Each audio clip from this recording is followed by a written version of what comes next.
kita memasuki sebuah era baru.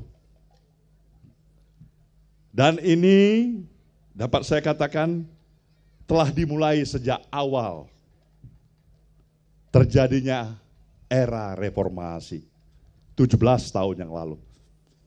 Sebuah perubahan perilaku sosial terjadi secara ekstrim menurut kami. Ketika kita melihat sekarang kita masuk kepada satu sistem demokrasi yang super liberal, maka konsekuensinya adalah dibutuhkan hadirnya kemampuan partisipasi publik yang kuat, yang benar-benar memahami esensi, konsekuensi daripada hadirnya satu sistem demokrasi yang super bebas dan liberal seperti apa yang kita miliki hari ini. Di sana juga harus ada pemerintahan yang kuat dan kokoh, yang bisa hadir dan mengawal proses perjalanan kehidupan kebangsaan ini sendiri. Ketika kedua hal ini belum mampu kita miliki, tidak hadirnya sebuah pemerintahan yang kuat dan kokoh, tidak adanya partisipasi publik yang kuat dan kokoh juga, maka esensi manfaat daripada sistem demokrasi yang super liberal ini tidak akan bermanfaat seperti apa yang kita harapkan bersama. Lebih jauh daripada ini juga, bahkan sebuah pertanyaan khusus yang perlu kita tanyakan kepada diri kita sesama, para fungsionaris dan kader-kader Partai Nasdem. Apakah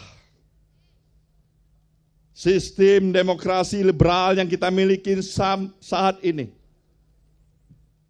semakin menjauhkan kita atau tetap inherent sejalan dengan konsepsi, pandangan, ideologi kebangsaan yang kita miliki?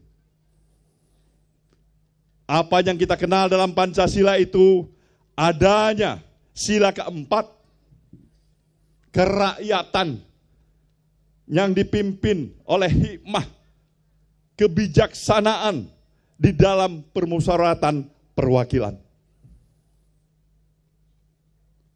Ini yang perlu menjadi sebuah konsideran bagi Partai Nasdem. Saya ingin menyatakan, kita tidak boleh membiarkan ini menjadi daerah abu-abu. Boleh ada, boleh tidak ada. Boleh dianggap bertentangan, boleh juga dianggap tidak bertentangan. Ini adalah berbahaya sekali. Seandainya Bung Karno masih hidup, seandainya proklamator Bung Karno, bapak bangsa kita ini masih hidup pada saat ini, kalaulah beliau bisa berbicara di podium ini akan menyatakan,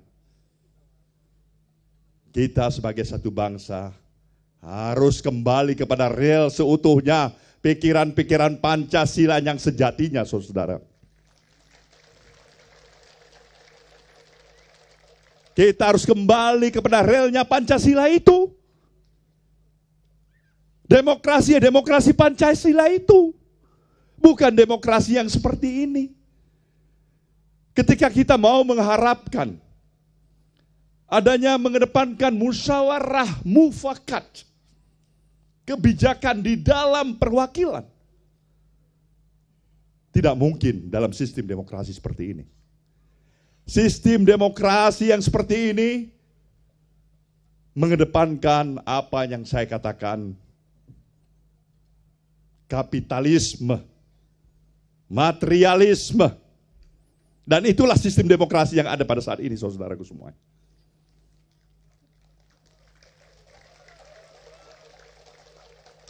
Dalam semua aktivitas dan kegiatan, semuanya punya harga. Hukum pun punya harga di negeri ini dengan sistem demokrasi yang seperti ini.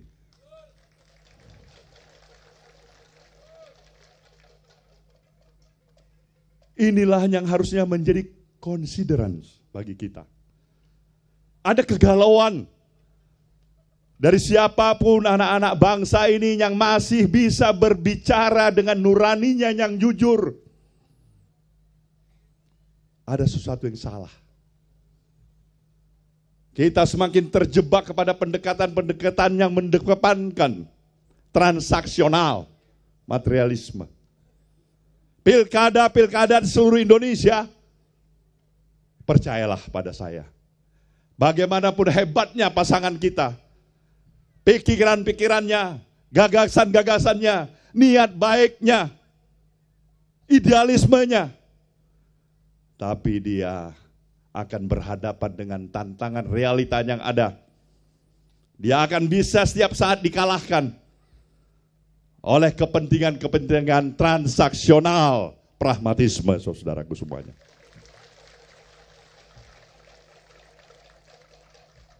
Jadi inilah model demokrasi kita. Nah, kalau model demokrasinya seperti ini, di sisi lain kita mau mengharapkan adanya seperasaan, senasib, sepenanggungan, seia, sekata, gotong royong. Saya katakan itu nonsen. Nonsen itu. Tidak benar itu mengharapkan itu. Tidak ada itu. Itu hanya ilusi mengharapkan yang seperti itu. Yang benarnya kalau mau demokrasi seperti ini, siap-siaplah, bertemanlah, atau jadilah kapitalis hebat. Kapitalis yang dekat dengan imperialisme itu sendiri, yang diingatkan oleh Bung Karno. Dan ini konsekuensinya demokrasi yang kita miliki hari ini. Kita akan bertempur di antara kita. Kita akan berkelahi di antara kita satu sama lain. Bukan karena perbedaan atas pikiran-pikiran strategik ideologis. Tapi kita bertempur karena harga yang kurang cocok di antara kita dalam transaksi itu sendiri. Harga jual, harga beli, harga jual, harga beli. Nah, ini demokrasi seperti ini. Maka para kader Nasdem, dalam komitmen keberadaan kita sebagai partai gerakan perubahan untuk restorasi Indonesia ini, kita tidak boleh mudah untuk menyerah. Kita tidak boleh untuk menyerah. Mungkin sejarah juga akan mencatat, kalau kita konsisten dengan api atau nyala api perjuangan dan idealisme kita, membawa kembali bangsa ini kembali kepada kitoh awal perjuangan, konsepsi gagasan perjuangan, insya Allah sejarah akan memberikan catatan Nasdem sebagai partai yang memberikan marwah yang Pancasila di bumi Indonesia ini. Ini yang kita harus pahamin itu. Karena kalau ini tidak kita perjuangkan kembali, saudaraku, kita bukan hanya berkehidupan dalam kepentingan terhadap generasi yang hidup pada saat ini, tapi juga kita berkewajiban mempersiapkan masa depan generasi-generasi berikutnya. Ketika suasana kebatinan kita sudah tidak lagi datang dengan rasa kebersamaan sebagai saudara sebangsa dan setanah air, tapi yang ada adalah atas dasar kepentingan. Apa yang bisa kau berikan untuk aku? Apa yang aku akan berikan pada kaum? Maka ideologis tidak akan mendapatkan tempat dalam satu sistem nilai yang perlu kita hargain pada bangsa kita sendiri. Saya tidak percaya bangsa manapun akan bisa lebih hebat ketika dia tidak punya alat pemersatu untuk memajukan bangsanya. Dan kita telah katakan, alat pemersatu yang kita yakinin sampai saat ini adalah ideologi yang kita beri nama Pancasila, saudaraku semua.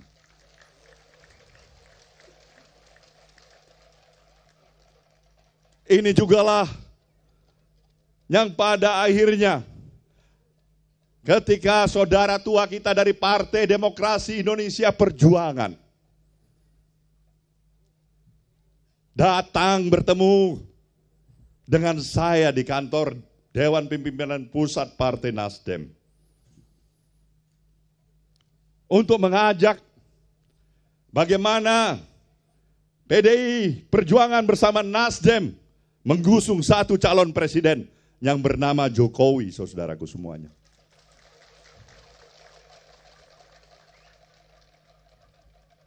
Penegasannya adalah tetap mempertahankan sistem tata nilai kebangsaan ideologi Pancasila kita. Sistem presidensial kita agar lahirnya pemerintahan yang kuat. Agar ajaran-ajaran pemimpin besar bangsa kita Bung Karno tetap bisa berkelanjutan. Apa itu namanya Trisakti? Apa itu namanya Nawacita? Dan untuk itulah Nasdem menyatakan siap dan memberikan dukungan tanpa syarat. Karena apa? Karena esensinya di sanalah idealisme. Esensinya adalah ideologi. Berbicara terhadap panggilan idealisme dan ideologi, Nasdem tidak lagi berkepentingan pada hal-hal yang berikutnya. Itu adalah urusan nomor belakangan. Maka untuk itulah sekarang kita telah memiliki presiden yang kita perjuangkan bersama. Dipilih oleh rakyat secara demokratis. Sudah 1 tahun jalannya pemerintahan ini. Berbagai batu ujian dan sandungan dihadapkan kepada pemerintahan baru ini. Dicoba nyalinya. Apakah pemerintahan ini pemerintahan yang kuat, apa pemerintahan yang lemah? Kalau kuat, dia tidak mudah untuk bergeser daripada prinsip-prinsip yang dia yakinin. Konsepsi, gagasan, ideologi kebangsaan, pikiran-pikiran Trisakti, Nawacita, dia akan teruskan itu. Kalau dia kuat.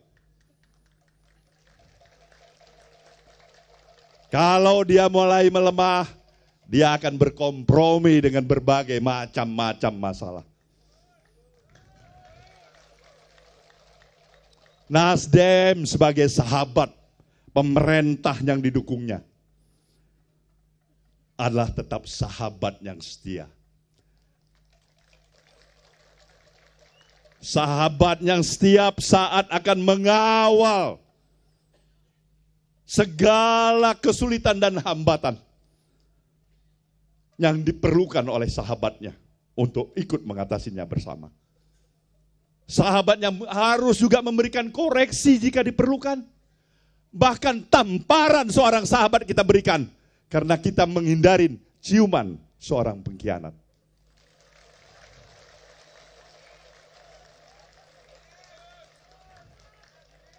Ini prinsip-prinsip karakter. Karakter daripada Partai Gerakan Perubahan Restorasi Indonesia ini. Kalau Bung Karno dulu menyatakan, ini dadaku, mana dadamu? Kita katakan, ya kecil-kecilan lah Nasdem itu. Kecil-kecilan, bolehlah. Ada keberanian, ada ketulusan, ada keikhlasan, ada kejujuran, ada keterbukaan. Ya itulah Nasdem.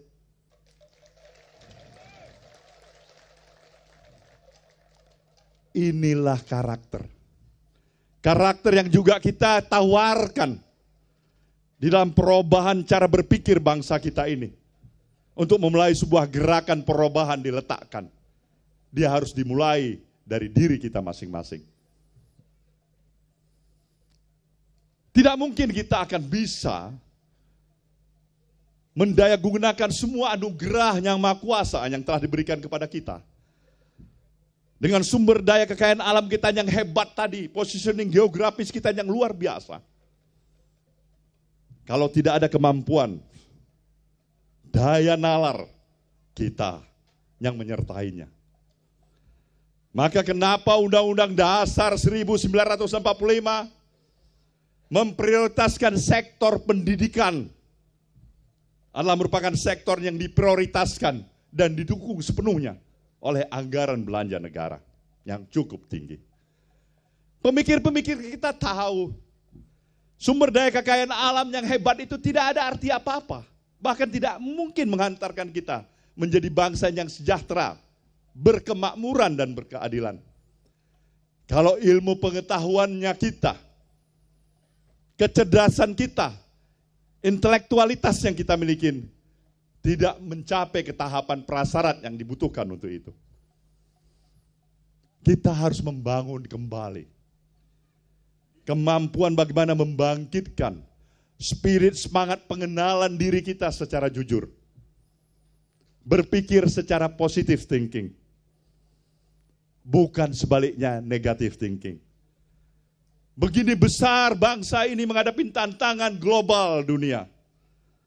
Kita menaikkan perjanjian-perjanjian internasional apa saja.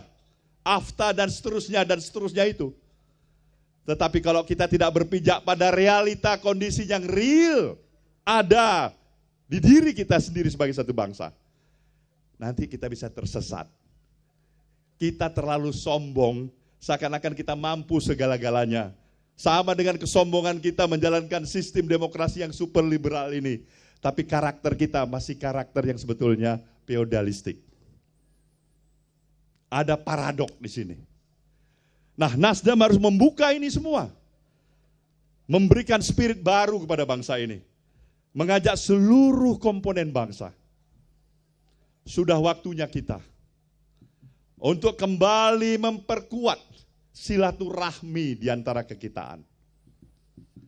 Untuk kembali bagi kita mendaya gunakan energi yang positif untuk membangun negeri kita ini.